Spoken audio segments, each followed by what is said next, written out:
which in percentage terms puts him way ahead of Hamilton, Vettel and even Schumacher. In pole positions, he had 33, which again in percentage terms makes him second best of all time, just behind Fangio. Then there are the Grand Slams. That's where a driver gets pole position, fastest lap, the win, and leads every lap of the race. Schumacher has 5 Grand Slams to his name. Senna, 4. Jim Clark, 8. That's more than any other driver in history. You might imagine that a man with such skills would be rated high by other drivers. And you'd be right. I was invited to a cocktail party for Fangio, and he said to me, in my opinion, Jimmy Clark was the greatest racing driver ever.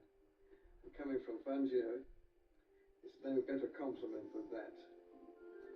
And the 5-time world champion was not the only South American who idolised the Scotsman. At Clark's old school in Edinburgh, there's a plaque commemorating his achievements. And in 1991, the reigning world champion made a special pilgrimage to the school to pay his respects. Of Clark, Senna said simply, he was my boyhood hero. He was the best of the best. And like Senna, Clark died when he was driving at his absolute peak. Like Senna, who knows how many more races and championships he could have racked up.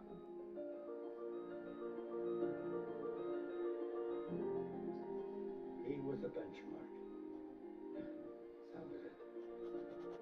Most of what I was able to do in motor racing was done by the manner in which Jim Clark drove, and I just followed him. He was a gentleman. He was a gentleman and a gentleman. It's a pity he's not a right name, because it'd be nice to have him.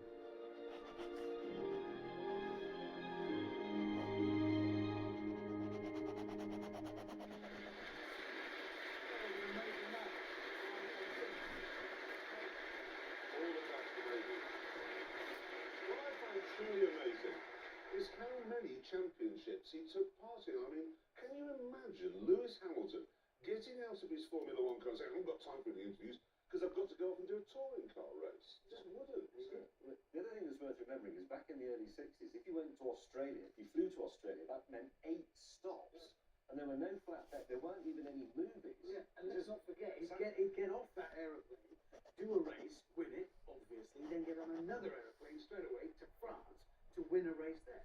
No, it is astonishing. I mean, everybody has a favourite racing driver. I'm sure everybody here does as well. It's, you know, it's the Senna, Schumacher, Villeneuve, Romain Grosjean, Fangio. But if you use maths to measure a driver's greatness, you have to conclude it was Jim Clark. And I